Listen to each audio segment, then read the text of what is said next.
시청자 여러분 안녕하십니까. 지금부터 전옥현의 안보정론 심야 방송을 시작하겠습니다. 맨 첫 번째 뉴스는요, 여러분들 최근에 아시아 선수 최초로 프리미어리그 득점왕에 오른 손흥민 선수 기억나시죠? 이 손흥민 선수에게 윤석열 대통령이요, 체육 훈장 중에서 최고급인 청룡장을 직접 수여하기로 했습니다. 통상적으로요, 이 문체부 장관이 이 전달을 하고 피파 회장이라든가 IOC 위원장 이런 분들에게는 대통령이 직접 훈장을 수여하는데, 이번에 예외적으로 손흥민 선수한테 직접 훈장을 수여하기로 결정을 했고요. 지난주 세종청사에서 열렸던 국무회의에서 상훈이 결정이 났다고 합니다. 체육훈장 이 5개 가운데 제일 높은데요, 청룡장이. 그동안에 손기정, 그 다음에 엄홍길, 히딩크, 박세리, 김연아 이런 분들이 이런 청룡장을 받은 바 있습니다. 자, 이번에는요, 이 김포공항 이전 문제가 이 전국적 이슈가 됐을 뿐만 아니라 민주당을 폭망시키는 중요한 핫 이슈가 돼버렸어요. 이제 그러다 보니까 이 김포공항 이전하자. 그리고 이제 김포공항 이전하면 서울에 사는 주민들은 이제 지역에 따라서 이 원주로도 가고 청주로도 가고 인천으로 가면 될 것 아니냐. 이렇게 했다가 지금 난장판을 만들어 놨잖아요, 선거판 자체를. 그러다 보니까 결국 이러한 김포공항 이전 문제, 송영길과 이재명 이 둘이 꺼냈잖아요. 그런데 이제 송영길은요, 슬그머니 들어가고 있어요.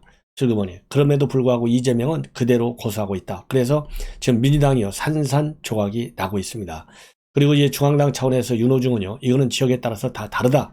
그래서 후보별 공약에 불과하고 중앙당 공약은 아니다. 선거가 끝난 다음에 한번 보겠다. 이러한 입장을 내보였고요.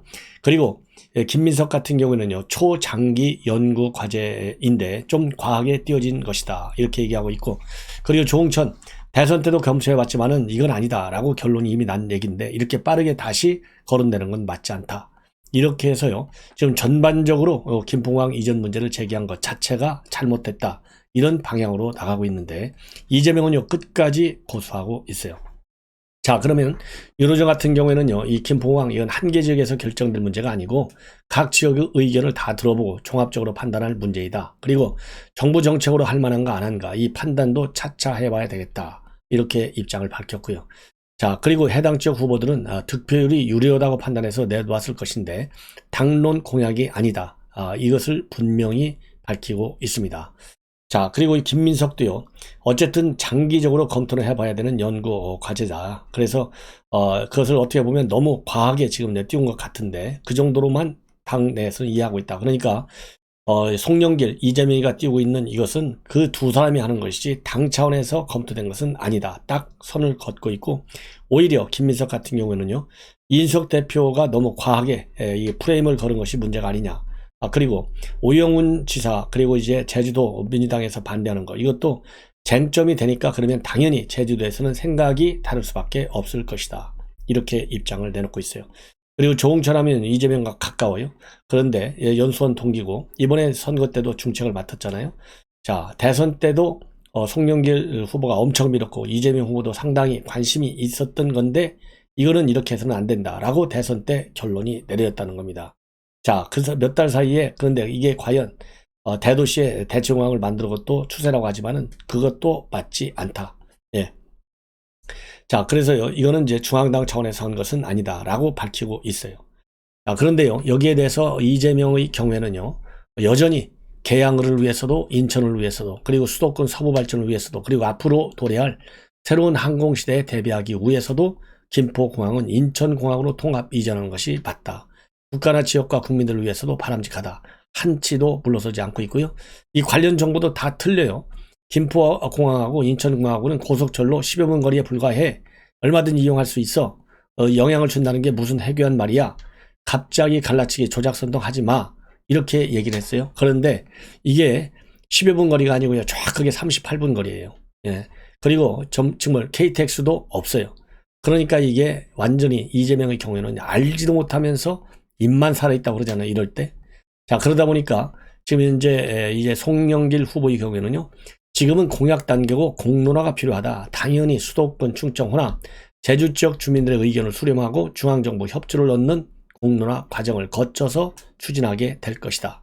그리고 제주도의 가장 현안 문제가 쓰레기 오폐수 처리 문제인데, 쓰레기 오폐수 처리 시설 이것을 중앙정부와 김포공항 부지 개발 비용으로 기부 체납으로 지어져야 한다.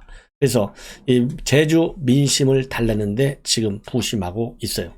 그래서 지금 이렇게 전국적 파급력이 큰 대선급 공약을 이재명 위원장이 섣불리 꺼내 들어가지고요. 자중질환을 자초한 측면이 상당히 크다.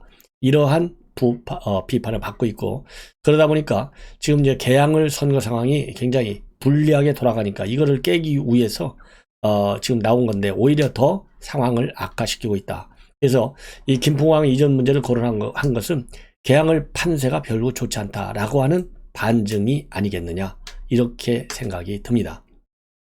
그리고요, 민주당 보고서도요, 이미 지난 대선 때 한국공항공사로부터 받아서 공유한 보고서가 있는데, 이 민주당 보고서만 보더라도 김포공항은 지금 그대로 두는 게 좋겠다라고 하는 결론이 내려진 바 있어요.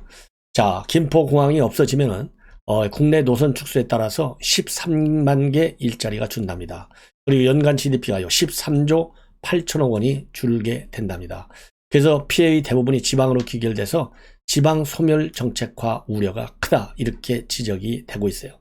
그리고 향후 30년간 교통비 부담이 4조 6천억 원이나 늘어나고 사회적 비용도 6조 7천억 원이 발생하는, 그러니까 한마디로 얘기해서요, 이거 김포공항을 이전하는 문제, 이거는 근본적으로 말이 안 되는 거예요. 자, 이러한 수치 이재명이 분명히 이재명 후보 알아야 돼요. 자, GDP가 얼마? 13조 8천억 감소, 일자리 얼마? 13만 개 감소. 이 두 숫자, 그리고 교통비 부담이 앞으로 30년간 4조 6천억 증액, 사회적 비용 6조 7천억 발생. 이거 꼭 좀 뭐라 그럴까요? 이재명 후보 측근들, 이재명 후보에게 교육을 좀 시켜줘야 되겠다, 이렇게 생각이 들고요. 그리고 이준석 대표가 선거가 끝나면 바로 이 의원들을 대동하고 우크라이나 가겠다, 지금요 긴밀히 조율 중에 있다, 이렇게 지금 알려지고 있는데요. 여기에 관해서 우선 강용석 지금 후보가 출국 금지 조청을 신청했습니다.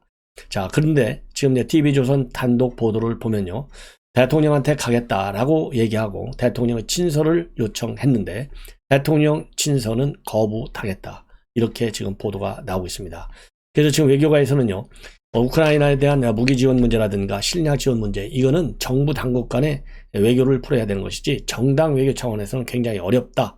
더군다나 지금 러시아와의 외교 관계에도 상당한 영향을 줄 수 있는 것 아니냐, 굉장히 신중하게 해야 되겠다라는 비판적 시각이 고개를 들고 있고요. 지난 13일 날 이준석 대표가 윤석열 대통령을 용산으로 찾아와서 선거 전에 우크라이나를 방문하겠다라는 뜻을 밝혔지만 대통령은 알아서 판단하시라고만 했고 친서 요청도 거절했다고, 이렇게 대통령실 관계자가 밝히고 있습니다. 그리고요, 이것은 국가 간 외교를 신중하게 접근할 일에 당 대표가 나서는 건 적절치 않다, 이게 대통령의 뜻이라고 합니다.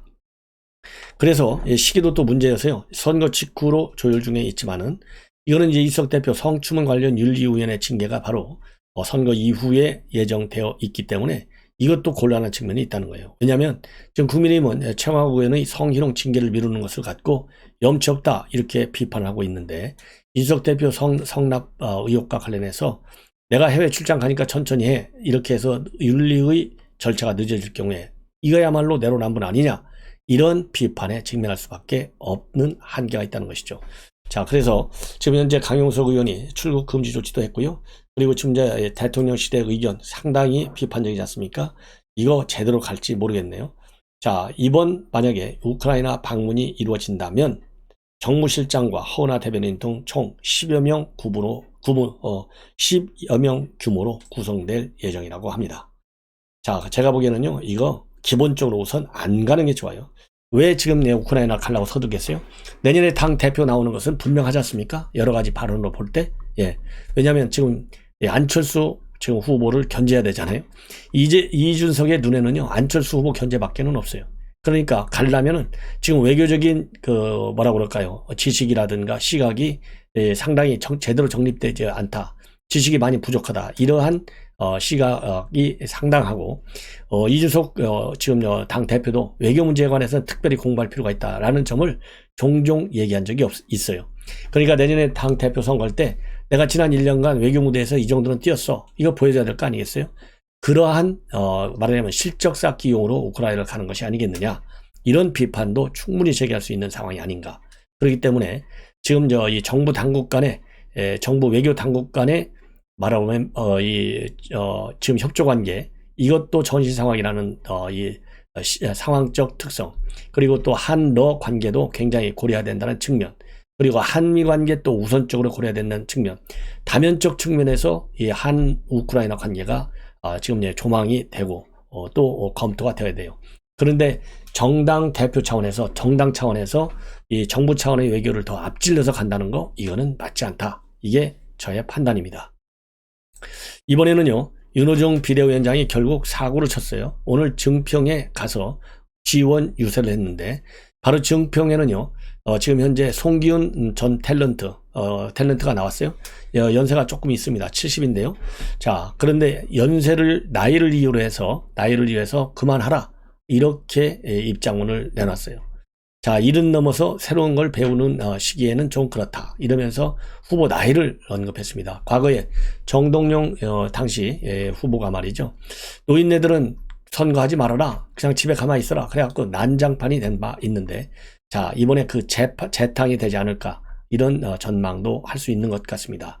뭐라고 얘기하냐면 본인도요, 굉장히 자기도 좋아하는 연기자인데 연세가 70이 넘으셔서 연기는 이제 그만 하시려는지 모르겠다.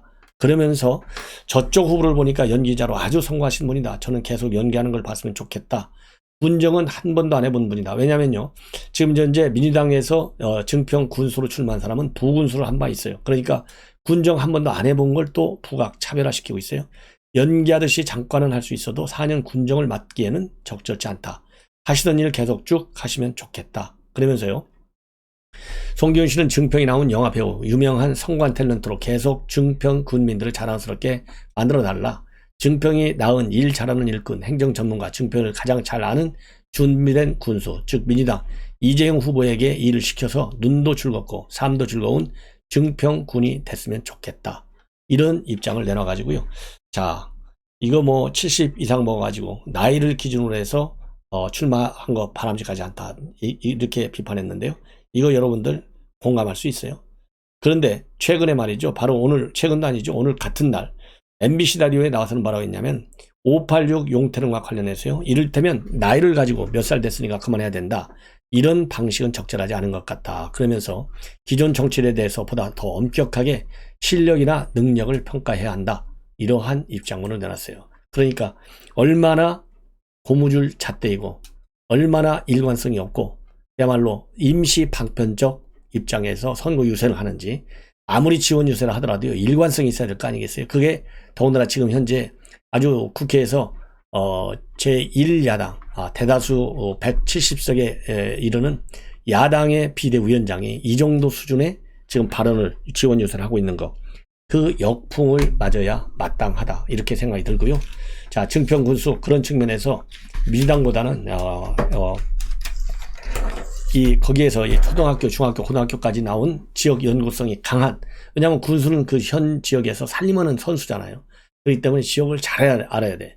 어설프게 부군수 조금 몇 년 했다고 저는 뭐 능력 있다? 그거 하나를 가지고 저는 그렇게 볼 수 없다고 봅니다. 그런 점에서 윤호중 이러한 발언에 대한 경각심 차원에서라도요, 반드시 증평 군수, 바로 이 송기훈 씨한테 표를 줘야, 그래야 윤호중이 심판을 받는 거 아니겠느냐, 이렇게 생각이 들어요. 그리고 지금은요, 이제 동아일보에서 대대적으로 보도하고 있는 내용입니다.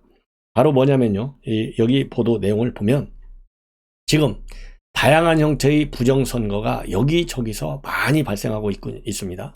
자, 대표적으로 담양군에서, 그 다음에 곡성, 전남, 그리고 경북의 군의 의성, 이런 데서도 지금 뭐라고 그럴까요? 부정선거 의혹이 제기되고 있어요. 예. 자, 그래서 그리고요, 이 구체적인 내용을 보면 우선 돈 봉투, 이 돈 매수, 이게 또 상당합니다.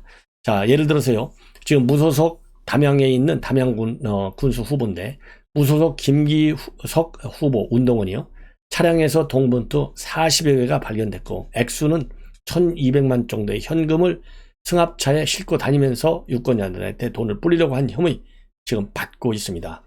그래서 신고를 받고 출동한 경찰은요, 이 차량에서 15만원씩 담긴 봉투 41개, 210만원, 400만원짜리 각각 들어있는 봉투 2개를 발견했습니다. 그래서 구속영장을 신청을 했는데 이 법원에서는요, 도주 염려가 없다. 그래서 기각했어요. 그 경찰 조사에서 이 사람은요, 선거를 독분시킨 다음에 도를 마련했고, 다만 김기석 후보와는 상관이 없다, 이렇게 주장하고 있습니다. 그리고 또 전남도 선거관리위원회는요, 이 담양 말고서도 곡성에서도 모 군수 후보자의 명함과 함께 돈 봉투가 살포됐다는 신고를 접수하고 사실관계를 조사 중에 있다고 합니다.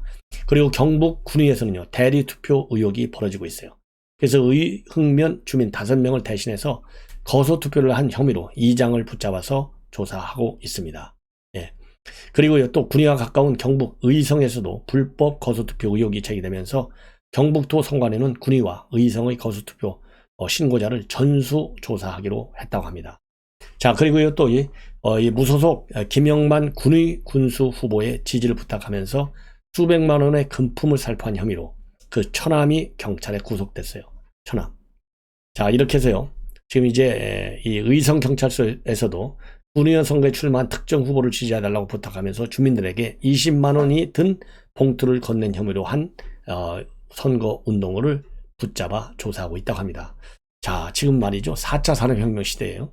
지금 온라인으로 모든 세상사가 이루어지는 이 시대에 아직도 돈 봉투를 차에 싣고 다니면서 뿌리려고 하는 거, 그리고 대리투표를 하려고 하는 거, 이거 일벌백계 해야 된다라고 생각이 듭니다. 자, 이번에는 여러분들께 바로 윤석열 대통령의 지금 이제 수사와 관련 새로운 방안 도입, 이런 뉴스가 지금 많이 나오고 있어요. 왜 그러냐면 오늘 특별감찰관제를 다시 부활할 것이냐, 아니면 그냥 없앨 것이냐, 이런 문제에 관해서 서로 상반되는 뉴스가 나온 바 있어요. 처음에는 특별감찰관제 이거 없앤다 했다가 아니다, 대통령이 굉장히 언짢게 생각한다, 그러면서 이제 이 보도가 쭉 지금 나오고 있는데요. 이 보도 내용을 종합해 보면 우선 뭐라 그럴까요? 권력형 비리를 발본색으로 할 수 있는 새로운 시스템을 구상 중에 있다, 이 보도가 지금 나오고 있습니다. 그러면 이제 과연 이 권력형 비리 발본색은, 그러려면 이제 문재인 정부 지난 5년간의 권력형 비리들 제대로 수사된 게 없지 않습니까? 여기를 겨누는 수사 시스템일 수도 있고, 또 하나는 이제 윤석열 정부도 5년 내내 갈 것 아니겠어요? 그래서 윤석열 정부에서 나타날 수도 있는 권력형 비리를 발본색원하는 이 두 가지의 중요 기능을 하는 수사 시스템, 이런 거를 구상 중에 있는 것 같습니다.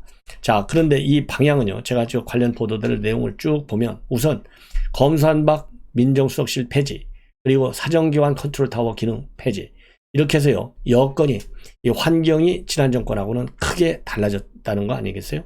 그렇기 때문에 특별감찰관 제도를 포함해서 권력형 비리를 발본해서 세권할 수 있는 시스템을 구상 중이다, 이렇게 대통령실 관계자가 밝혔다고 합니다. 자, 그리고요, 인수위 때만 하더라도 우선 특별감찰관 제도와 관련해서 대통령실 구도도 많이 달라졌기 때문에 이거를 갖다가 여러 대안 중에 하나로 꼭 특별감찰만이 아니고 검경의 수사도 가능하다. 그래서 이런 특별감찰관 제도를 포함해서 권력비리를 발본색원할 효과적인 시스템을 구상 중에 있다, 이렇게 지금 알려지고 있는데요. 자, 이 내용들을 쭉 보면 검찰과 경찰의 첩보 수사 기능을 최대한 활용하고, 그 다음에는 공직기강 비서관도 또 활용하고, 그 다음으로는요, 지금 현재 공수처도 있지 않습니까? 그렇기 때문에 다양한 형태, 그리고 지금 현재 한동훈 장관이 구상하고 있는 것은 중점검찰청 제도를 도입한다는 거 아니겠어요? 각 검찰청의 특성에 맞는 전문수사 영역을 지정한다는 거예요. 그리고 또 이제 합동수사본부를 또 구성한다는 겁니다.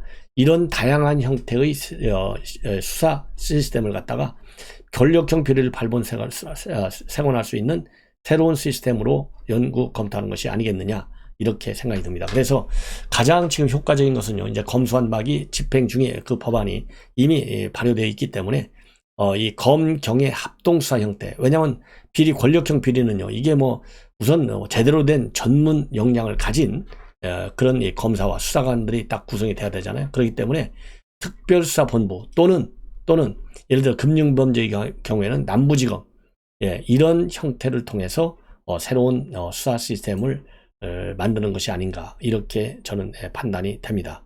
예. 자, 이제 마지막으로 한 꼭지만 더 말씀을 드리면 우선 이번 서울구청장 선거가 굉장히 관심을 갈 텐데요. 여당에서는 25개 중에 20곳 이상을 기대하고 있습니다. 20곳 이상. 그리고 민주당의 경우에는요, 14곳을 지금 노리고 있는데 잘해봐야 7, 8곳 밖에는 건지지 못할 것이다. 이러한 지금 전망을 하고 있다고 합니다. 참고적으로요, 헤럴드 경제가 KSY 한국사회여론연구소에 의뢰해서 지난 23, 24일간 조사를 해봤더니 말이죠. 10곳에서 국민의힘 후보들이 오차 범위 밖 우세를 기록하고 있고, 민주당 후보들은요, 단 한 곳에서도 오차 범위 밖에 우세하는 사람이 없다.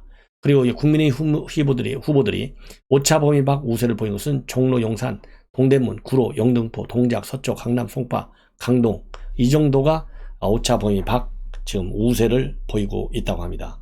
그리고 민주당의 경우에는요, 금천, 성동, 중랑, 관악, 노원, 은평, 중구를 우세 지역으로, 강북, 도봉, 구로, 그리고 이제 전직 국회의원들이 출마한 종로, 성북, 서대문을 접전 지역으로 분류하고 있다고 합니다. 자, 그래서 민주당이요, 완전히 이제 서울구청장 선거에서도 싹쓸이 당하는 것 아니겠느냐, 이런 이제 평가들이, 전망들이 나오고 있습니다. 자, 시청자 여러분, 이것으로 본 심야방송을 마치겠습니다. 대단히 고맙습니다.